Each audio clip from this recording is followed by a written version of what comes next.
কোরআনের হাফেজদেরকে, আলেমদেরকে রাষ্ট্রীয়ভাবে মূল্যায়ন করতে হবে, তাইলে এই দেশ থেকে দর্শন বন্ধ হবে। ইসলাম মানে এটা যে মানে জাতা, এটাকে মূল্যায়ন করার কোনো দরকার নেই। এটা আমাদের সমাজে চলছে, আমরা এটাকে পাল্টে দিতে চাই। আমরা সেই জন্য 30 লক্ষ টাকার পুরস্কার ঘোষণা করেছি। হত্যার আগে তাকে দর্শন করা হয়েছে। আমাদের অবাক লাগে যে আমাদের রাষ্ট্রে যারা দায়িত্বে আছেন তারা সংবাদ সম্মেলন করতে গিয়ে তাদের চেহারায় হাসি দেখা যায়। এই মোবাইলই হইল সকল পাপের প্রশিক্ষক। আমরা এই নবীর চরিত্রের আলোকে, সাহাবায়ে কেরামের চরিত্রের আলোকে, কোরআনের আলোকে মসজিদের শহর ঢাকা নগরীকে আমরা গড়ে তুলতে চাই। এর পরের প্রতিযোগিতা হবে কওমি অলিম্পিয়াড। আমি সেখানে হাজার হাজার কওমি ছাত্র আলেম তারা অংশ নেবেন ইনশাআল্লাহ। যা বলি তা কাজে প্রমাণ করেই আমরা দেখিয়ে দিব যে সব দিক থেকে যারা ইসলামপন্থী, যারা আদর্শপন্থী, যারা আল্লাহপন্থী, যারা নবীপন্থী, যারা দিনপন্থী, তারা সব দিক থেকে শ্রেষ্ঠ। পার্লামেন্টও প্রমাণ করব, রাজপথেও প্রমাণ করব, প্রতিযোগিতায় প্রমাণ করব। আমরা ঢাকা শহরকে কোরআনের শহরে, ইসলামের শহরে, জ্ঞান বিজ্ঞানের শহরে আমরা রূপান্তর করবো ইনশাআল্লাহ। আমাদের দেশের হাফেজে কোরআন ইতিমধ্যে বেশ কয়েকজন বিদেশে তারা প্রথম পুরস্কার পেয়ে বাংলাদেশকে বিশ্বের দরবারে সম্মানিত করেছেন বেশ কয়েকবার। কিন্তু দুর্ভাগ্য, বিদেশের সরকারগুলো জাতীয়ভাবে তাদেরকে পুরস্কৃত করলেও আমাদের সরকারগুলো তাদেরকে একটু হাই হ্যালো বলবে এই গরজও উপলব্ধি করে না। 5 ওয়াক্ত নামাজে মসজিদে হাজির হন, এটা বাংলাদেশের অন্য যে কোনো গ্রামের এলাকার চাইতে ব্যতিক্রমী একটি বিষয়। মানে ঢাকার মানুষ ধর্মপ্রাণ, অনেক বড় বড় মানুষেরা যারা সচিব ছিলেন, আর্মিতে বড় অফিসার ছিলেন, প্রাইভেট সেক্টরে বড় বড় যারা শিল্পপতি ছিলেন, আমরা দেখি যে তারা ফজরের নামাজে কিন্তু মসজিদে যান, ফজরের নামাজ পড়ে তারা পার্কে হাঁটেন। এটা একটা ব্যতিক্রমী শহর ঢাকা শহর। দুর্ভাগ্যজনকভাবে 400 বছরের পুরাতন এই শহর অত্যন্ত কলঙ্কযুক্ত হয়েছে। এই মাত্র 19 তারিখ সকালে 10টা থেকে 11টার ভিতরে যে ঘটনাটি ঘটে গেল, রামিসা নামক আমাদের এক স্নেহের সন্তান, যাকে জান্নাতের ফুল বলা যায়, জান্নাতের পাখি বলা যায়, তাকে তার স্কুলে যাওয়া বন্ধ করে কি লোমহর্ষকভাবে নির্মমভাবে হত্যা করা হয়েছে। হত্যার আগে তাকে দর্শন করা হয়েছে। আমাদের অবাক লাগে যে আমাদের রাষ্ট্রে যারা দায়িত্বে আছেন তারা সংবাদ সম্মেলন করতে গিয়ে তাদের চেহারায় হাসি দেখা যায়। তারা যেসব উত্তর দেন এদের মধ্যে আমরা এই উত্তরের মধ্যে আমরা অডাসিটি লক্ষ্য করি। এটা রাষ্ট্রের কর্মকর্তাদের, রাষ্ট্রের মালিকদের, রাষ্ট্রের যারা দায়িত্বে আছেন, মালিক এই জন্য বললাম, মালিক হয়ে বসে আছেন এই জন্য, আর এটা উচিত না। তো আমরা এই হিফজুল কোরআন প্রতিযোগিতা করতে যাচ্ছি কেন? আজকে যে অপসংস্কৃতির সয়লাব, বিশেষ করে আকাশ সংস্কৃতি, বিশেষ করে ইন্টারনেটের এই যুগে এখন মানুষের জন্য পাপের প্রশিক্ষণটা একেবারে সহজ হয়ে গেছে। এই যে আপনাদের হাতে, আমাদের হাতে মোবাইল আছে, এই মোবাইলই হইল সকল পাপের প্রশিক্ষক। আগে একটা সিনেমা দেখতে গেলে বহু দূরে হাইটে গিয়া কেউ দেখে ফেলতেছে কিনা লুকোচুরি করে হয়তো একজন সিনেমা দেখেছে। এখন আপনি কত প্রকার সিনেমা দেখতে চান, আপনার হাতের মুঠোয়, আপনার পকেটের মধ্যে সেই সিনেমাগুলো আছে। ফলে যেভাবে অপসংস্কৃতির সয়লাভ, জয় জয়কার, আপনি, আমি, আপনার, আমার পরিবার, আমার সন্তান কেউ নিরাপদ না। কিন্তু এইসব জায়গা থেকে ছেলেমেয়েরা ডিরিল্ড হয়ে যাচ্ছে নৈতিকতা থেকে। মা বাবার সন্তান, মা বাবার সম্মান, আল্লাহ, নবী, আখেরাত, আগে যে মক্তবে যে শিক্ষাগুলো হতো সেই মক্তবের শিক্ষাও এখন আর অনেকটাই নাই। ফলে ভালো মন্দের যে পার্থক্য, কোন কাজটি তার জন্য সঠিক আর কোনটা বেঠিক, এটা শিখবার মতো কোনো জায়গা নেই। আমাদের প্রচলিত শিক্ষা ব্যবস্থা আমাদের যা শিখায় তাতে দুনিয়ার সব কিছু হওয়া যায়, মানুষ হওয়া যায় না। এখান থেকে প্রকৃত মনুষ্যত্ব তৈরি হয় না, বিবেকবোধ তৈরি হয় না, চরিত্র তৈরি হয় না।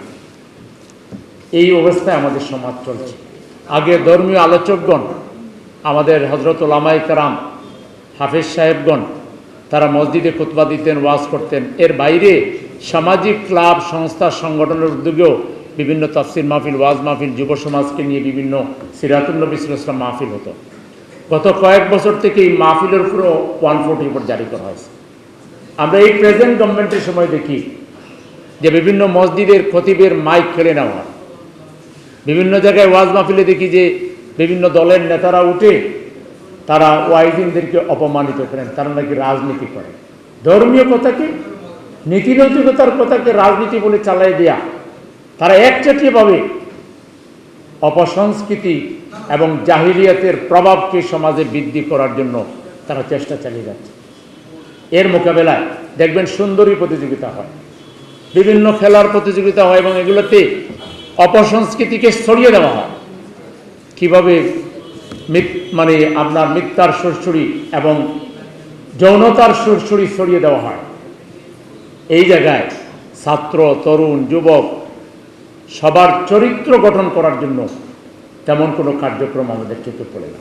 আপনি জানেন না, আপনারা জানেন যে আমি এই ঢাকা সিটিতে স্বাস্থ্য সেবায় এক বড় ধরনের মোবাইল হাসপাতাল পরিচালনা করছি। আজকে সকালে এর উপরে আমি একটা ব্রিফ করেছি, আপনাদের কাছে হয়তো সেই সংবাদ যাবে। নাগরিকদের জীবনের সমস্ত সমস্যাকে সহজ করে দেওয়ার জন্য হোম সার্ভিসের মাধ্যমে বড় ধরনের সার্ভিস সেবার কাজ আমি করে যাচ্ছি। একই সাথে আজকে আপনারা দেখলেন যে আমাদের এই হযরত উলামায়ে কেরামরা যখন আমার কাছে এসেছিলেন যে আমরা একটা বড় মাপের হিফজুল কোরআন প্রতিযোগিতা করতে চাই, আমি এটাকে ওয়েলকাম জানিয়েছি। আমি বলছি আমি এটার পৃষ্ঠপোষকতায় থাকবো। সেই জন্য আজকে আপনাদের সামনে এসে হাজির হওয়া। আপনারা জানেন যে আগামী 2 আগস্ট থেকে মহানবী, বিশ্বনবী, বিশ্বনেতা, সর্বকালের সর্বশ্রেষ্ঠ মহামানব জনাবে মুহাম্মদুর রাসূলুল্লাহ সাল্লাল্লাহু আলাইহি ওয়াসাল্লামের পৃথিবীতে আগমনের মাস, সিরাতুন নবী সাল্লাল্লাহু আলাইহি ওয়াসাল্লামের মাস শুরু হচ্ছে। এই সিরাতুন নবীকে সামনে রেখে আমরা প্রতি বছর বড় মাপের প্রতিযোগিতা এবং বিভিন্ন আয়োজন করে থাকি। এইবার এই আয়োজনটাকে আমরা সর্বাধিক গুরুত্ব দিচ্ছি। আপনারা জানেন যে আমাদের দেশের হাফেজে কোরআন ইতিমধ্যে বেশ কয়েকজন বিদেশে তারা প্রথম পুরস্কার পেয়ে বাংলাদেশকে বিশ্বের দরবারে সম্মানিত করেছেন বেশ কয়েকবার। কিন্তু দুর্ভাগ্য, বিদেশের সরকারগুলো জাতীয়ভাবে তাদেরকে পুরস্কৃত করলেও আমাদের সরকারগুলো তাদেরকে একটু হাই হ্যালো বলবে এই গরজও উপলব্ধি করে না। সেকুলার মানসিকতা নিয়ে, এক ধরনের ইসলামকে উপেক্ষা করার মানসিকতা নিয়ে, ইসলামের কাজ যারা করে তাদেরকে তেমন পাত্তা না দেওয়া, তাদেরকে গুরুত্ব না দেওয়া, এই ধরনের একটা কালচার, একটা সংস্কৃতি বাংলাদেশে চালু করা হয়। ইসলাম মানে এটা যে মানে জাতা, এটাকে মূল্যায়ন করার কোনো দরকার নেই।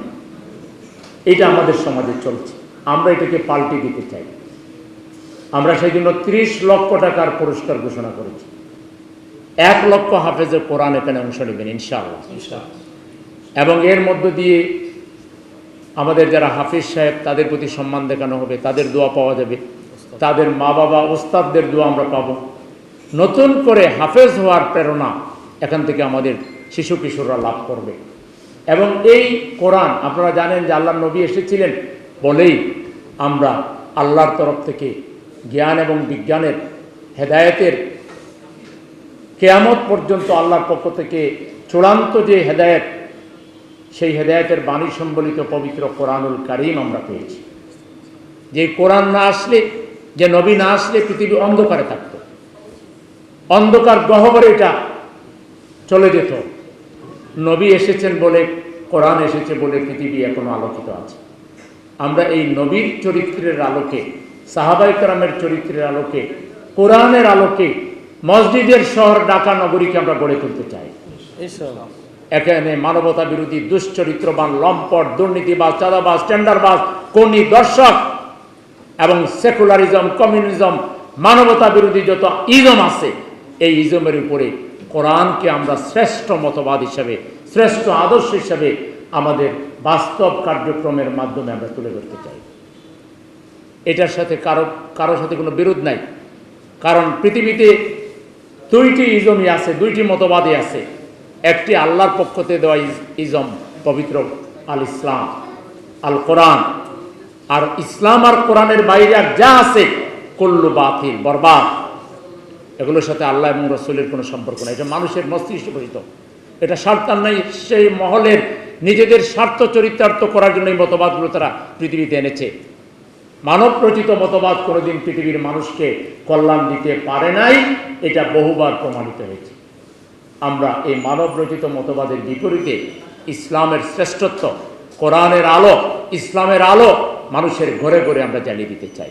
প্রতিটা শিশু, কিশোর, যুবক, যুবতী, প্রত্যেকটা শিক্ষিত, অশিক্ষিত, আবাল, বৃদ্ধ বনিতার কাছে আমরা কোরআনের আওয়াজকে বুলন্দ করতে চাই। এই জন্য হাবিজাবি প্রতিযোগিতার উদ্যোগ না নিয়ে আমরা উদ্যোগ নিয়েছি মহান আল্লাহর প্রেরিত পবিত্র আল কোরআনুল কারীমের প্রতিযোগিতা হবে ইনশাআল্লাহ। এরপরে ইনশাআল্লাহ মনে থাকতে বলে দেই, অনেকে মনে করেন যে আমরা বোধহয় কৌমি বিরোধী বা কৌমি আর আলিয়া কিংবা কৌমি আর অন্যান্য ইসলামী দলগুলোর মধ্যে বোধহয় বিরোধ আছে। না, এটা মিথ্যা প্রমাণ করার জন্য এরপরের প্রতিযোগিতা হবে কৌমি অলিম্পিয়াড। আমি সেখানে হাজার হাজার কৌমি ছাত্র আলেম তারা অংশ নেবেন ইনশাআল্লাহ। আমরা আর বক্তৃতা মালায় বিশ্বাসী নয়, আমরা কথায়, কাজের মাধ্যমে যা বলি তা কাজে প্রমাণ করেই আমরা দেখিয়ে দিব যে সব দিক থেকে যারা ইসলামপন্থী, যারা আদর্শপন্থী, যারা আল্লাহপন্থী, যারা নবীপন্থী, যারা দ্বীনপন্থী, তারা সব দিক থেকে শ্রেষ্ঠ। পার্লামেন্টেও প্রমাণ করব, রাজপথেও প্রমাণ করব, প্রতিযোগিতায় প্রমাণ করব। আমরা ঢাকা শহরকে কোরআনের শহরে, ইসলামের শহরে, জ্ঞান বিজ্ঞানের শহরে আমরা রূপান্তর করবো ইনশাআল্লাহ। সেই নিয়তেই এই প্রতিযোগিতা। আমরা এটাকে স্বাস্থ্যনগরী হিসেবে গড়ে তুলব। এখানে মানুষের চিকিৎসার জন্য দাঁড়ে দাঁড়িয়ে ঘুরতে হবে না, চিকিৎসার অভাবে মরতে হবে না। এটাকে শিক্ষানগরী হিসেবে করব। আমার ওই বস্তির ভাইয়ের সন্তানটাকেও আমরা আলোকিত করব, জ্ঞানের আলোয় আলোকিত করব, কোরআনের আলোয় আলোকিত করব। সবার জন্য শিক্ষাকে আমরা সহজ করে দিই। সেই শিক্ষারই অংশ হচ্ছে এই কোরআন প্রতিযোগিতা। আমরা আজকে আপনাদেরকে ডেকেছিলাম, খুব অল্প সময় ডেকেছিলাম। কালকে আপনাদের কাছে বার্তা গিয়েছে। আপনারা বিপুলভাবে আমাদের ডাকে সাড়া দিয়ে মিডিয়ার বন্ধুরা এসেছেন। আপনারা আমাদের দেশেরই সম্মানিত নাগরিক। এই দেশ আপনাদের, আমাদের সবার। এটা সেলিমউদ্দিনের কিংবা কোনো বিশেষ ব্যক্তির কোনো আলাদা এখানে কিছু নেই। আমরা সবাই এই দেশেরই নাগরিক, এই শহরেরই বাসিন্দা। আমাদের শহর যদি পরিচ্ছন্ন হয়, আমাদের শহর যদি চাঁদাবাজ, টেন্ডারবাজ এবং সিন্ডিকেটের হাত থেকে মুক্ত হয়ে দ্রব্যমূল্যের দাম যদি সহনীয় হয়, আমরা যদি সেবাগুলো সহজভাবে দুর্নীতিমুক্তভাবে পাই, আমাদের সবারই কল্যাণ। আমাদের সবার কল্যাণে আমরা যে কাজগুলো করছি, এই কাজে আপনাদের অকৃত্রিম সহযোগিতা আমরা চাই। আপনারা সেই সহযোগিতা দিবেন, সেই প্রত্যাশা ব্যক্ত করে আমাদের এই কোরআন প্রতিযোগিতা প্রায় 2-2.5 মাস ব্যাপী, নাকি কতদিনে ডিউরেশন? আগস্টে গিয়ে শেষ করব। বড় মাপের একটা আমরা পুরস্কার বিতরণী অনুষ্ঠান করব, যেখানে দেশের শ্রেষ্ঠ কওমি, আলিয়া, সব নেসাবের হযরত উলামায়ে কেরামদেরকে রেখে এবং দেশের বিশিষ্ট রাজনীতিবিদ যারা, তাদেরকে আমরা ইনক্লুড করব। সবাইকে সাথে নিয়ে আমরা এই সমাপনী অনুষ্ঠান করব। সেখানে আপনাদের অগ্রিম দাওয়াত থাকবে। কোনো আইন করে, অতীতে কোনো আইন করে কেউ এখানে দর্শন বন্ধ করতে পারে নাই। আইন করে দর্শন বন্ধ হবে না, বন্ধ হবে মানুষের মনে তাকওয়ার গুণ ঢুকিয়ে দিয়ে। সেই তাকওয়া ভিত্তিক সমাজ প্রতিষ্ঠায় আমাদের এই প্রচেষ্টা আল্লাহ কবুল করুন। আপনাদের সহযোগিতা চাই, জনগণের সহযোগিতা চাই। ঢাকা শহরের প্রতিটি হিফজুল কোরআন স্কুলে যেগুলো আছে, মাদ্রাসায় যেগুলো আছে, বিভিন্নভাবে যেগুলো আছে, সবাই এই হিফজুল কোরআন প্রতিযোগিতায় অংশ নেবেন। সেই দাওয়াত দিয়ে, সেই প্রত্যাশা ব্যক্ত করে আপনাদের সবাইকে অগ্রিম ঈদুল আজহার শুভেচ্ছা জানিয়ে, ঈদ মোবারক জানিয়ে আমার বক্তব্য শেষ করতে। আসসালামু আলাইকুম।